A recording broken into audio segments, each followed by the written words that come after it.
Hey everybody, what is going on? It's Kujo Fools, and we are back on Ark Survival Evolved, and today's going to be a little bit of a different video. So a lot of you guys have been asking me what my server stats are, and this is for single player, so I mean, if you want to do a dedicated server with these stats, I mean, go for it, but a lot of people have actually been criticizing me for my dinos being too powerful and my character being too powerful and stuff like that. And honestly, I do it because I'm the only person in my server. So, you know, when you're getting swarmed by dinos, you at least want to put up a fight and not get wrecked. So that's why my stats are the way they are.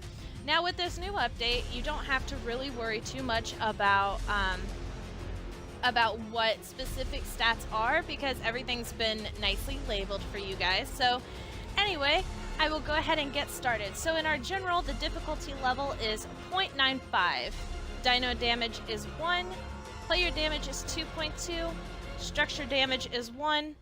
Player resistance is 2.2. Dino resistance is 1.0. Structure resistance is 1. XP multiplier is 6. Taming speed is 11. Structure damage repair cooldown is at 180. I think this is just the basic. This has been something that I have been leaving alone most of the time, so I don't really mess with some of these, whereas the other ones you can obviously tell what ones have been really messed with. So Dino turret damage is 1. Dino harvesting damage is 3.2. Harvest amount is 1. Player character water drain is 0.4. Character food drain is at 0.4 as well. Dino character food drain is at 1.6. Character stamina drain is at 0.7. Dino character stamina drain is at 0.7 as well. Player character Player character health recovery is at 1.3. Dino character health recovery is at 1.3. Player harvesting damage is at 6. Dino count is at 0.125. So, then at the very bottom of your general stats, you will have a whole bunch of locations that need to be checked instead of adjusted by a bar. So, most of these I've been allowing. Some of them you don't even need to check and they'll still work. So, allow third-person camera, enable global voice chat, I have checked. Enable proximity text chat, also checked. I don't have really any worries about players joining except for myself, so there's no point in these being on there. Admin logging is unchecked. Enable crosshair is checked. PvE mode is checked. Disable friendly fire is checked. Show map player location is checked. This is perfect for people that will get lost on the map. This will definitely help you guys out. If you get lost, you can look on the map and it'll show you exactly where you're at, and you can figure out where to go from there. Then what else? Maximum difficulty I do have checked. So this is dinos are reaching up to level 150. So that's the max level you can reach your dino up to, unless you change a whole bunch of other things in the server. So use single player settings, use corpse locator. This has been really helpful for me in the past few days. It'll show exactly where your backpack is for your items that you have dropped when you die. So you can go back and find it easier instead of having to dig around in the bushes for it. Disable structure placement collision, so I can clip things into the terrain. It's actually been really helpful with building my base. Allow unlimited... Yeah, this is for the new Mind Wipe tonic update. So if you guys do not know about that update, when it came to the Mind Wipe tonic, you had to reach that specific level that you used it the last time in order to use it again. I did it, so I can use it whenever. So if you guys have any questions about that one, just let me know and I'll get to you on that. So for advanced, so prevent tribe alliances is unchecked. PvE allow tribe war. I don't really know why that's checked. That's just been a thing for a while now and I just kind of allowed it. So yeah, if you're in single player, that stuff doesn't matter. So allow cave building PvE. So this allows you to build inside of a cave, set down beds, foundations, things like that, and you know, it will stay there. It's not going to clip out or anything like that. Allow flyer carry PvE, so you can pick up dinosaurs and other players in PvE. Okay, so now we're down to the advanced part of this without the check marks. So PvE structure decay period is at 1, PvE dino decay period is at 1, auto PvE start time seconds is at 0, auto PvE stop time seconds is at 0.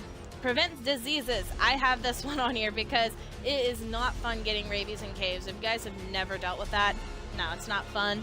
You can get swamp fever. If you have this checked, you will not have any diseases at all in your server, which is honestly really nice.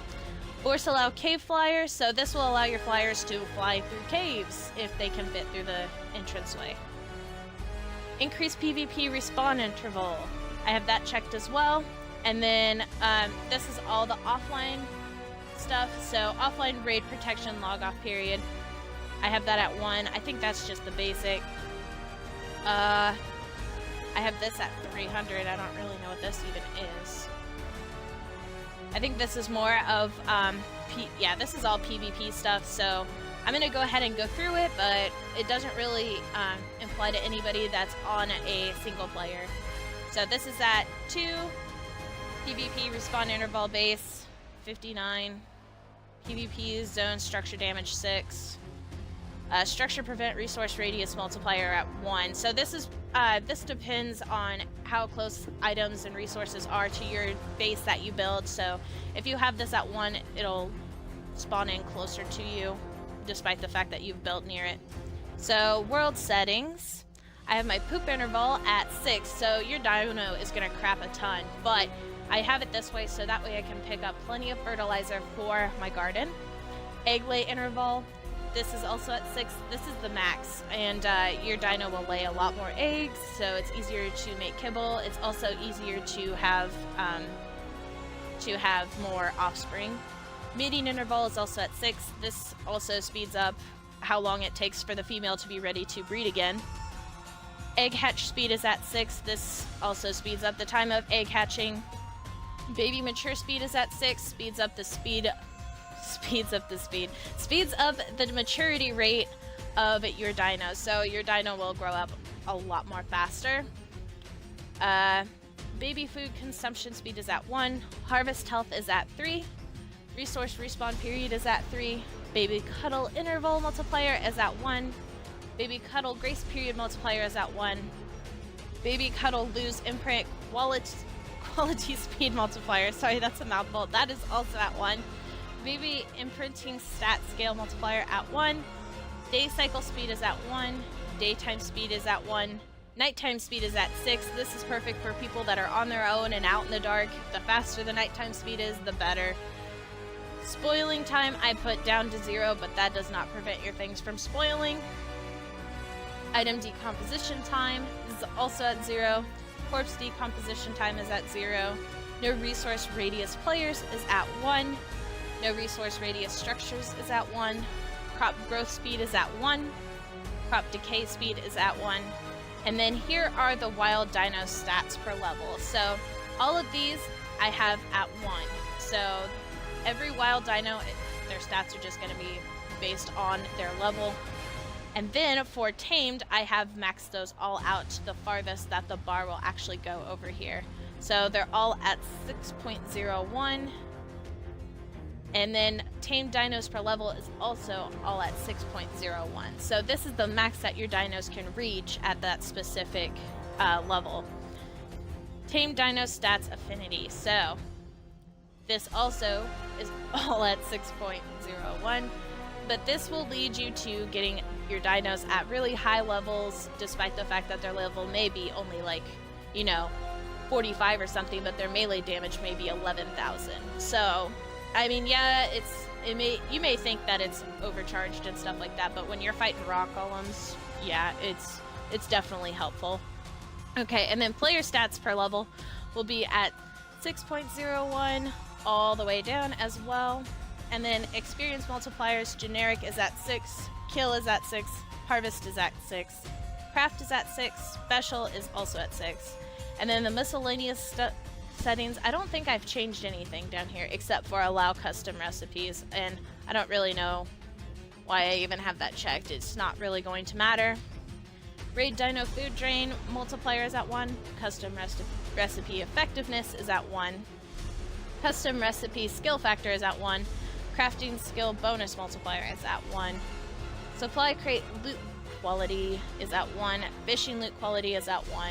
Fuel consumption interval multiplier is at 1. And then for engrams, I have left that pretty much just up to everything. So everything that you would expect to be in Scorched Earth is actually there. So yeah, I haven't decided to take out anything important. I figured it would all be needed. So anyway, you guys, if you do decide to change your stats halfway through playing the game, say your character's level 50 and you change all the stats, the second you level your character, his or her, whoever it is, up, their health will decrease drastically. If you spawn in after adjusting all of your stats, your dinos will look heavily injured, but it is nothing to worry about. Your dinos will heal up pretty quickly since that whole health regain is sped up. So if you guys have any questions about my server stats or any comments, just let me know in the comments section below and I'll get back to you on those. And if you guys have any other questions about server stats, like if you want to know my primitive plus server stats, I can do those as well. This video has been kind of drug out a lot, and I've been struggling to talk because it's been a long day. So thank you guys for watching, and like I said, if you have any questions, leave them in the comments and I'll get back to them. And I will talk to you all later.